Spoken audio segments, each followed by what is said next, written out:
अध्याय 10 नए साम्राज्य और राज्य। अरविंद राजा बना। अरविंद ने स्कूल में खेले जाने वाले नाटक में राजा की भूमिका अदा करने के लिए चुना गया। उसने सोचा था कि वह शाही वेशभूषा में मूंछों पर ताव देते हुए पहले कागज में लिपटी तलवार को शान से पकड़कर चहलकदमी करेगा। जरा सोचो उसे कितनी हैरानी हुई जब उसे बताया कि उसे बैठकर वीणा भी बजानी होगी और कविता पाठ भी करना होगा। एक संगीतज्ञ राजा कौन हो सकता है? अरविंद सोचने लगा, क्या बताती है प्रशंसियाँ। दरअसल अरविंद गुप्त वंश के प्रसिद्ध राजा समुद्रगुप्त की भूमिका अदा करने जा रहा था। समुद्रगुप्त के बारे में हमें इलाहाबाद में अशोक स्तंभ पर खुदे एक लंबे अभिलेख से पता चलता है। इसकी रचना समुद्रगुप्त के दरबार में कवि व मंत्री रहे हरिश्चंद्र द्वारा एक काव्य के रूप में की गई थी। यह एक विशेष किस्म का अभिलेख है जिसे प्रशस्ति कहते हैं। यह एक संस्कृत शब्द है जिसका अर्थ है प्रशंसा होता है। प्रशस्तियाँ लिखने का प्रचलन पहले भी था, जैसे हमने अध्याय में गौतमीपुत्र श्री सातकर्णी की प्रशस्ति के बारे में पढ़ा, परंतु गुप्तकाल में इनका महत्व और बढ़ गया। समुद्रगुप्त की प्रशस्ति, आओ देखें समुद्रगुप्त की प्रशस्ति हमें क्या बताती है। कवि ने इससे में राजा की एक योद्धा, युद्धों को जीतने वाला राजा, विद्वान तथा एक उत्कृष्ट कवि के रूप में भरपूर प्रशंसा की है। यहाँ तक कि उसे ईश्वर के बराबर बताया गया। प्रशस्ति में लंबे लंबे वाक्य दिए गए हैं। यहाँ वैसे ही एक वाक्य का अंश दिया गया है। योद्धा समुद्रगुप्त, जिनका शरीर युद्ध मैदान में कुठारों, कुल्हाड़ियों, तीरों, भालों, वृक्षों, तलवारों, लोहे की गदाओं, नुकीले तीरों तथा अन्य सैकड़ों हथियारों से लगे घावों के दाग से भरे होने के कारण अत्यंत सुंदर दिखता है। यह वर्णन तुम्हें उस राजा के बारे में क्या बताता है? राजा किस प्रकार युद्ध लड़ते थे? गौर से देखो तो पाओगे कि एक क्षेत्र को हरे रंग से रंगा गया।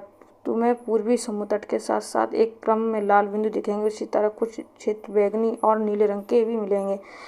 यह मानचित्र इस प्रशस्ति में प्राप्त जानकारी के आधार पर बनाया गया। हरिश्चंद्र 4 विभिन्न प्रकार के राजा और उनके प्रति समुद्रगुप्त की नीतियों का वर्णन करते हैं। मानचित्र में हरे रंग का क्षेत्र आर्यावर्त के उन 9 शासकों का है जिन्हें समुद्रगुप्त ने हराकर उन्हें राज्यों को अपने समाज में मिला लिया। दूसरा पॉइंट देखते हैं। इसके बाद दक्षिण पथ में 12 शासक आते हैं। इनमें से कुछ की राजधानियों को दिखाने के लिए मानचित्र पर लाल बिंदु दिए हैं। इन सब में ने हार जाने पर समुद्रगुप्त के सामने समर्पण किया था। समुद्रगुप्त ने उन्हें फिर से शासन करने की अनुमति दे दी थी। पड़ोसी देशों का आंतरिक घेरा बैंगनी रंग से रंगा गया है। इसमें असम तटीय, बंगाल, नेपाल और उत्तरी पश्चिम के कई गढ़ या संघ अध्याय 5 में हम लोगों ने देखे थे। ये समुद्रगुप्त के लिए उपहार लाते थे, इनकी आज्ञाओं का पालन करते थे तथा उनके दरबार में उपस्थित हुआ करते थे। पॉइंट 4 बहा इलाके के शासक जिन्हें नीले रंग से रंगा गया है समय तो कुषाण तथा शंख वंश के थे। इसमें श्रीलंका के शासक भी थे। इन्होंने समुद्रगुप्त की अधीनता स्वीकार की और पुत्रियों का भी व्यवसाय किया। बीड़ा बजाने वाला राजा समुद्रगुप्त के कुछ अन्य गुणों को सिक्कों पर दिखाया गया, जैसे इस सिक्के में उन्हें बीड़ा बजाते हुए दिखाया गया। आपको समुद्रगुप्त पता चला कि ये बीड़ा बजाता था। और कौन सा था मुगल सम्राट जो बीड़ा बजाता था? आप कमेंट बॉक्स में बताना जरूर। ओके दोस्तों, आगे देख लेते हैं मानचित्र। जो हम लोग ऊपर मानचित्र देख रहे हैं वो अब ये है, इसके बारे में बताया। अभी देखते हैं। मानचित्र में प्रयाग, इलाहाबाद का पुराना उज्जैन तथा पाटलिपुत्र ढूंढो। ये गुप्त शासन के महत्वपूर्ण केंद्र थे। आर्यावर्त, ये हमारे इंडिया का ओल्ड नेम है, ठीक है। हमारा इंडिया का आर्यावर्त भी कहते थे इंडिया को, ठीक है। दक्षिण पथ के राज्यों के साथ समुद्रगुप्त के व्यवहार में क्या अंतर था? क्या इस अंतर के पीछे तुम्हें कोई कारण दिखाई देता है? ये आप लोग बता सकते हैं। कन्नौज, प्रयागराज, पाटलिपुत्र, नालंदा, ठीक, इस तरह से आपको देखना, ठीक है। इसका स्क्रीनशॉट ले लें आप लोग एक। जस्ट फिर थोड़ा सा जूम कर देते हैं। आप इसका स्क्रीनशॉट ले लेना, ठीक है। जस्ट फिर थोड़ा सा इसको थोड़ा दोस्तों, इसको हम स्क्रीनशॉट दे रहे हैं आपको। ओके दोस्तों, जस्ट वेट। इस तरह से आपको पूरा किताब पढ़ना, ओके। अभी देख रहे हैं मानचित्र, जस्ट वेट दोस्तों, ओके। ये मानचित्र हो गया, ओके। अब हम लोग आगे बढ़ लेते हैं। विक्रम संवत 58 ईसा पूर्व में प्रारंभ होने वाले विक्रम संवत को परंपरागत रूप से गुप्त राजा चंद्रगुप्त द्वितीय के नाम से जोड़ा जाता है और ऐसा कहा जाता है कि उन्हें शकों पर विजय के प्रतीक के रूप में इस संवत की स्थापना की तथा विक्रमादित्य की उपाधि धारण की। वंशावली, अधिकांश प्रशस्तियाँ शासकों के पूर्वजों के बारे में भी बताती हैं। यह प्रशस्ति श्री पृथ्वी समुद्रगुप्त के प्रति पितामह यानी कि परदादा दादा पिता और माता के बारे में बताती। उनमें उनकी माँ कुमार देवी लिच्छवीगढ़ की थीं और पिता चंद्रगुप्त गुप्त वंश के पहले शासक थे, जिन्होंने महाराजा धीराज जैसी बड़ी उपाधि धारण की। समुद्रगुप्त ने भी यह उपाधि धारण की। उनके दादा परदादा का महाराज के रूप में ही उल्लेख है। इससे यह मिलता कि धीरे धीरे इस वंश का महत्व बढ़ता गया। इन उपाधियों को महत्व के हिसाब से सजाओ: राजा, महाराज, अधिराज, महाराजा। समुद्रगुप्त के बारे में हमें उनके बाद के शासकों जैसे उनके बेटे चंद्रगुप्त द्वितीय की वंशावली पूर्वजों की सूची से भी जानकारी मिलती। उनके बारे में अभिलेखों तथा सिक्कों से पता चलता है उन्होंने पश्चिम भारत में सैन्य अभियान में अंतिम शासक को परास्त किया। बाद में ऐसा विश्वास किया जाने लगा कि उनका दरबार विद्वानों से भरा था। इनमें से कुछ के बारे में जानकारी अध्याय 11 में देखेंगे। हर्षवर्धन तथा हर्षचरित: जिस तरह गुप्त वंश के शासकों के बारे में अभिलेख तथा सिक्कों से पता चलता है, उसी तरह कुछ अन्य शासकों के बारे में इनकी जीवनी से पता चलता है। ऐसे ही एक राजा हर्षवर्धन थे जिन्होंने करीब 1400 साल पहले शासन किया, तो उनकी दरबारी कवि बाणभट्ट थे। तो इसको याद करना, रखे रहना कि हर्षवर्धन के दरबारी कवि कौन थे, तो बाणभट्ट ने संस्कृत में इनकी जीवनी हर्षचरित लिखी है। इसमें हर्षवर्धन की वंशावली देते हुए उनके राजा बनने तक का वर्णन चीनी यात्री ष्वेन-त्सांग, जिनके बारे में अध्याय हमने 9 में देखा था। काफ़ी समय के अध्याय 9 आपने पढ़ानी है तो देख लेना दोस्तों, पढ़ लेना। काफ़ी समय के लिए हर्ष के दरबार में रहे। उन्होंने वहाँ जो कुछ देखा उसका विस्तृत वर्णन दिया है। क्योंकि हर्ष अपने पिता के सबसे बड़े बेटे नहीं थे, पर अपने पिता और बड़े भाई की मृत्यु हो जाने पर थानेसर के राजा बने। उनके बहनोई कन्नौज के शासक थे। जब बंगाल के शासक उन्हें मार डाला तो हर्ष ने कन्नौज को अपने अधीन कर लिया और बंगाल पर आक्रमण कर दिया। मगध तथा समतल बंगाल को भी जीतकर उन्हें पूर्व में जितनी सफलता मिली थी उतनी सफलता अन्य जगह पर नहीं मिली। जब उन्होंने नर्मदा नदी को पार कर दक्कन की ओर आगे बढ़ने की कोशिश की, तब चालुक्य नरेश पुलकेशिन द्वितीय ने उन्हें रोक दिया। भारत का राजनीतिक मानचित्र देखो और सूची बनाओ कि जब हर्षवर्धन बंगाल नर्मदा तक होंगे तो आज किन किन राज्यों में से गुजरे होंगे, आप लोग कमेंट्स बॉक्स में बताना। और एक मानचित्र ज़रूर ले लें आप लोग एटलस का, काफ़ी आपको मदद मिलेगी इससे, और आपको पूरा मैप अच्छे से कवर हो जाएगा। पल्लव, चालुक्य, पुलकेशिन द्वितीय की प्रशस्तियाँ। इस काल में पल्लव और चालुक्य दक्षिण भारत के सबसे महत्वपूर्ण राजवंश थे। पल्लवों का राज उनकी राजधानी कांचीपुरम के आसपास के क्षेत्रों से लेकर कावेरी नदी के डेल्टा तक फैला था, जबकि चालुक्यों का राजा कृष्णा और तुंगभद्रा नदी के बीच स्थित था। चालुक्यों की राजधानी ऐहोल थी, इसको जरूर याद रखना, ऐहोल थी। यह एक प्रमुख व्यापारिक केंद्र था। धीरे धीरे ये एक धार्मिक केंद्र भी बन गया, जहाँ कई मंदिर थे। पल्लव और चालुक्य एक दूसरे की सीमाओं का अतिक्रमण करते थे। मुख्य रूप से राजधानियों को निशाना बनाया जाता था जो समझ शेर थे। पुलकेशिन द्वितीय सबसे प्रसिद्ध चालुक्य राजा था।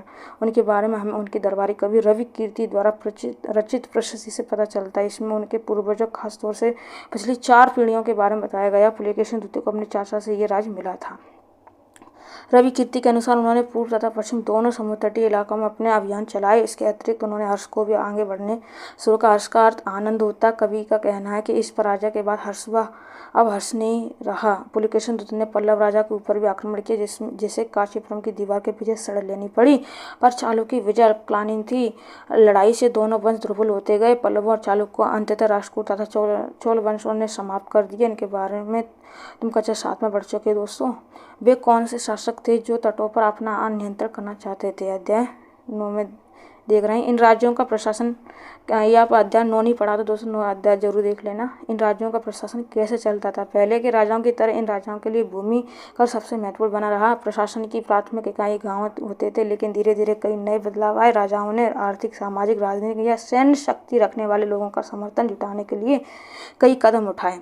उदाहरण के तौर पर कुछ महत्वपूर्ण प्रशासकीय पद आनुवंशिक बन गए, अर्थात बेटे अपने पिता का पद पाते थे, जैसे कि कवि हर्षेण अपने पिता की तरह महादंडनायक अर्थात मुख्य न्यायाधिकारी थे।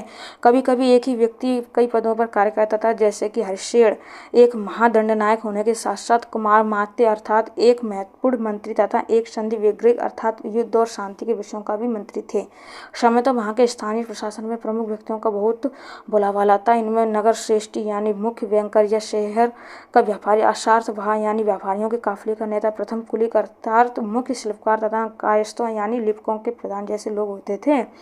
और इस तरह की नीतियाँ कुछ हद तक प्रभावशाली होती थी, पर समय के साथ साथ इनमें से कुछ व्यक्ति इतने अधिक शक्तिशाली हो जाते थे कि अपना स्वतंत्र राज्य स्थापित कर लेते थे। तो सोचकर बताओ कि अफसरों का पद आनुवंशिक कर देने में क्या क्या फायदा और क्या क्या नुकसान हो सकते हैं। एक नई प्रकार की सेना। कुछ राजा अभी भी पुराने राजाओं की तरह एक सुसंगठित सेना रखते थे, जिसमें हाथी, रथ, घुड़सवार, पैदल सिपाही होते थे, पर इसके साथ साथ कुछ सेनानायक भी होते थे जो आवश्यकता पड़ने पर राजाओं को दैनिक सहायता दिया करते थे। इन सेनानायकों को कई नियमित वेतन नहीं दिया जाता था, बदले में इनमें से कुछ को भूमिदान दिया जाता था। दी गई भूमि से ये कर वसूलते, जिसमें से वे सेना तथा घोड़ों की देखभाल करते थे, साथ ही वे इसमें युद्ध के लिए हथियार जुटाते थे। इस तरह के व्यक्ति सामंत कहलाते हैं। जहाँ कभी भी शासक दुर्बल होते थे, सामंत स्वतंत्र होने की कोशिश करते थे। दक्षिण के राज्यों में सभाएं।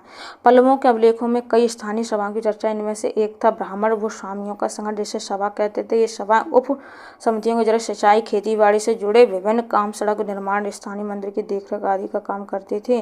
जिन इलाकों में भूस्वामी ब्राह्मण नहीं थे, वहाँ पर उर नामक ग्राम सभा के होने की बात कही गई।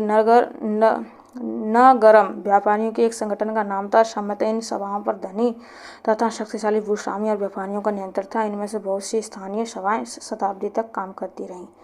ठीक है। उस जमाने में आम लोग, जनसाधारण के जीवन की थोड़ी बहुत झलक हमें नाटकों तथा कुछ अन्य स्रोतों से मिलती। चलो इसके कुछ उदाहरण देखते हैं। कालिदास अपने नाटकों में राज दरबार के जीवन के चरित्र के लिए प्रसिद्ध है। इन नाटकों में एक रोचक बात यह है कि राजा अधिकांश ब्राह्मणों को संस्कृत बोलते हुए दिखाया गया, जबकि अन्य लोग तथा महिला प्राकृत बोलते हुए दिखाए गए हैं।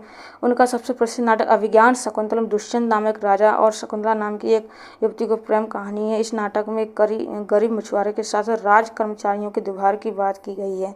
एक मछुआरे को एक अंगूठी मिली। एक मछुआरे को एक कीमती अंगूठी मिली। ये अंगूठी राजा ने शकुंतला को भेंट की, पर दुर्घटनावश उसे एक मछली निगल गई। जब मछुआरा उस अंगूठी को लेकर राजमहल पहुंचा तो द्वारपाल ने उस पर चोरी का आरोप लगाया और मुख्य पुलिस अधिकारी भी बहुत बुरी तरह से पेश आया। राजा उस अंगूठी को देखकर बहुत खुश हुए और उन्हें मछुआरे को इनाम दिया। पुलिस वाला और द्वारपाल मछुआरे से इनाम का कुछ हिस्सा हड़पने के लिए उसके साथ शराब खाने चल पड़े। आज अगर किसी गरीब आदमी को कुछ मिलता है और वह पुलिस में खबर करता है, तो क्या उसके साथ इसी तरह का बर्ताव किया जाता है? एक प्रसिद्ध व्यक्ति का नाम बताओ जिसने प्राकृत में उपदेश दिए। एक राजा का नाम बताओ जिसने प्राकृत में अपने अभिलेख लिखवाए। कक्षा 6 और 7 में हम लोगों ने देखे थे। ठीक है दोस्तों। चीनी यात्री फा शियान का ध्यान उन लोगों की दुर्गति पर भी गया जिन्होंने ऊंचे और शक्तिशाली लोग अछूत मानते थे। इन्हें शहरों के बाहर रहना पड़ता था। वे लिखते थे, अगर इन लोगों को शहर या बाजार के भीतर आना होता था तो सभी को आगाह करने के लिए ये लकड़ी के एक टुकड़े पर चोट करते रहते थे। यह आवाज़ सुनकर लोग असतर्क होकर अपने छू जाने से या किसी प्रकार के संपर्क में बचाते थे। एक जगह बाणभट्ट द्वारा अभियान पर निकली राजा की सेना का बड़ा सजीव चित्र किया गया। राजा की सेना। राजा बड़ी मात्रा में साजो सामान लेकर यात्रा करते थे। इसका आप स्क्रीनशॉट ले सकते हैं। ठीक है दोस्तों। अन्यत्र ये सब आपका चैप्टर कंप्लीट हो गया। अब हम कल देखेंगे 11वें नंबर का चैप्टर आएगा। अभी भी 10 है और आपने बाकी नहीं देखे हैं तो आप लोग वो चैप्टर कंप्लीट कर लें, वीडियो देख लें और कुछ महत्वपूर्ण तिथियां देख लें। तो गुप्त वंश की शुरुआत 1700 साल पहले और हर्षवर्धन का शासन 1400 साल पहले। इसको इम्पोर्टेंट है, इसको नोट डाउन जरूर कर लेना। और क्लास 1 से लेके आपकी 10 चैप्टर कंप्लीट हो गया। आप कल 11 चलेगा और इसको कंप्लीट कर लेना पूरा। ओके दोस्तों। और अपना नोट्स कंप्लीट करना।